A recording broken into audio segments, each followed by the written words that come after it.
a large tornado, perhaps a mile wide, literally ripped through the center of town, through fairly populated areas for Tuscaloosa.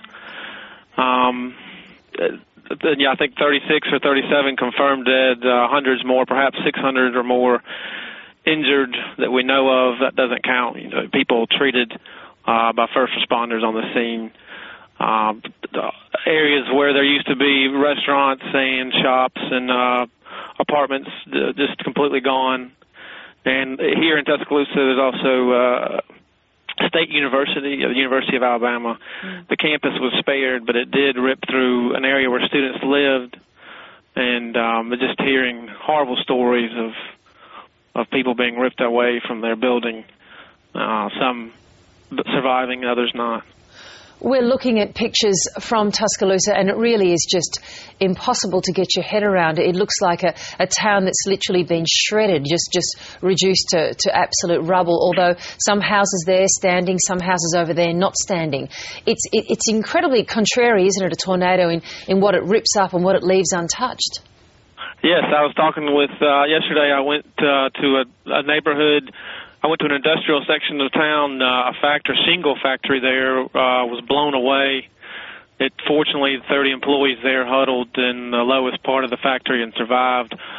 Less than a mile away is a neighborhood, and the tornado spared the neighborhood. A woman there said she saw it pass through.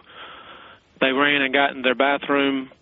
They heard it pass by, and thank the Lord that for whatever reason it spared them. Tornadoes are arbitrary masters, that's for sure. They certainly are. You described it as being a mile wide.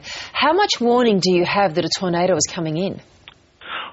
Well, earlier in the week, meteorologists here had warned that Wednesday would be a red letter day.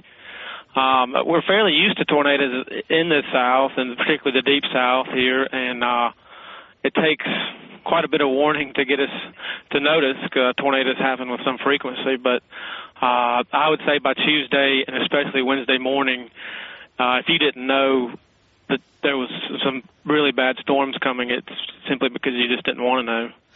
We're also hearing that the second biggest nuclear power plant in the United States is in Alabama. It knocked out power to the plant, but as I'm reading, the plant automatically shut down and is safe, unlike what happened in Japan. Is that your understanding too? Yeah, I was on a conference call with the Federal Emergency Management Director and the State Emergency Management Director this morning. They said the nuclear plant up there in North Alabama was shut down.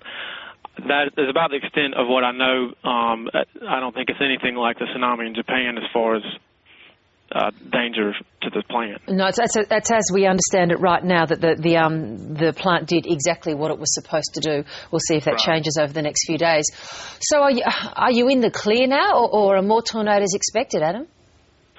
Well, as of right now, we're sunny skies and fair temperatures. I don't know the conversion to Celsius, but there's some bad weather predicted for Sunday, but I don't know if that's going to be anything like yesterday. Yesterday was just a perfect pot of recipe ingredients. Warm air, the sun was peeking through Wednesday morning, warmed the earth, and it sent it up into the cold air aloft and created circulation and long-form tornadoes. We're talking